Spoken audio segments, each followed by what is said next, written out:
2 days after a grand jury effectively decided that the stolen life of a young black man is not only not a crime, but that it is to be treated as if it never even happened, and my heart is still hurting.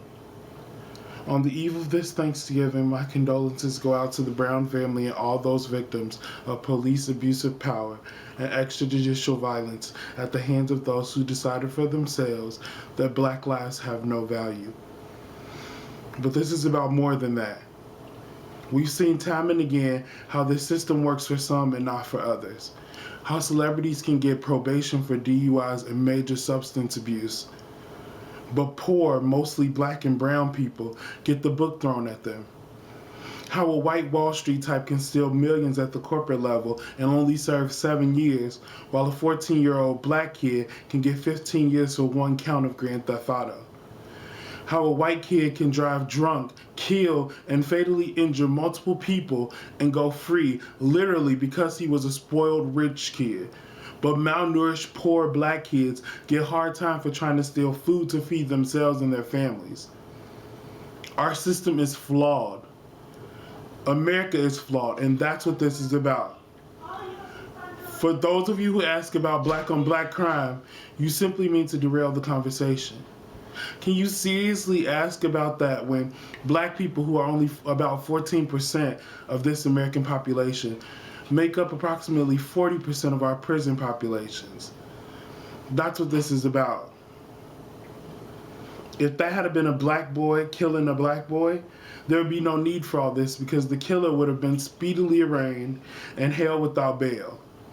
If it was a white man killing a white man, we might have heard about it. But it seems like we only hear about white on white crime when it's on a mass scale.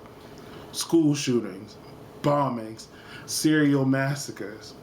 Hell, a black cop in Ferguson, Jawan Gore, was suspended without pay for using unnecessary force in a metro dispute just before Michael Brown was killed.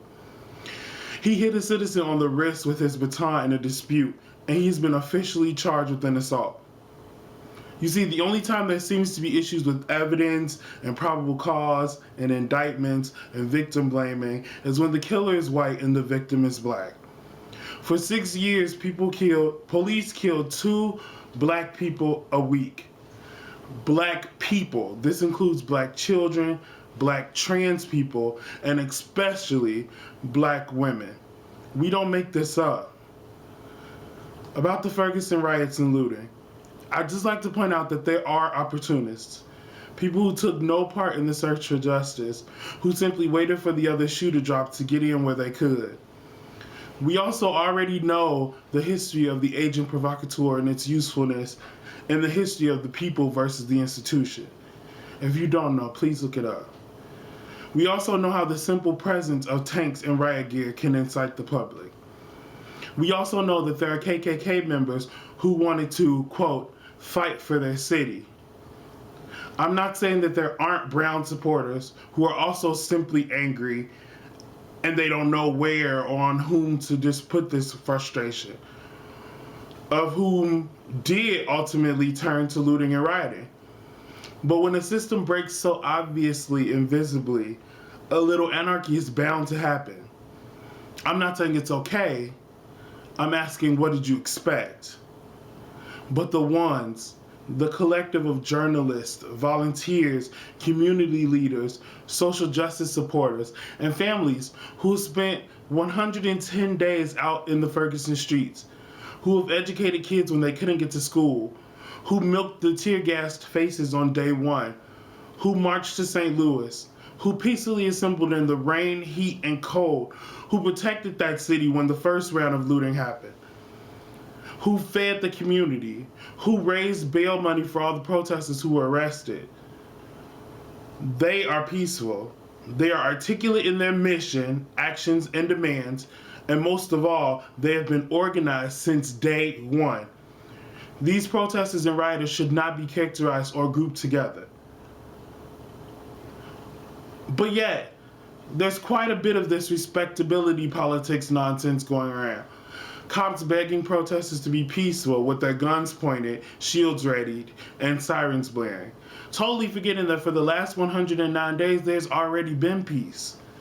quoting all the wrong and out of context Martin Luther King Jr. speeches they could find.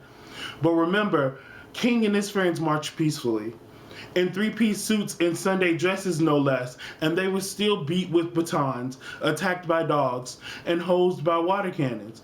And when that didn't stop the charge for change, they just killed him.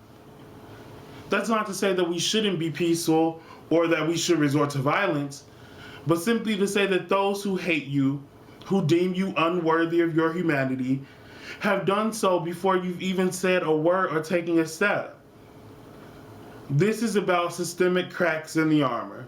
This is about bias. This is about bigotry. This is about oppression. Lastly, do not let the riots and brief shows of violence on anyone's part deter you from seeing what is happening in this country and all around the world. Don't believe everything you see in the media. Don't believe the hype. Think critically. This is not just about Darren Wilson. Our flawed, and broken system is come to roost. We can no longer sit back and allow ourselves to be oppressed. And it's not just black people. It's brown people too. It's certainly Native Americans and Asians too. It's LGBTQIAP people too. It's young people. It's poor people.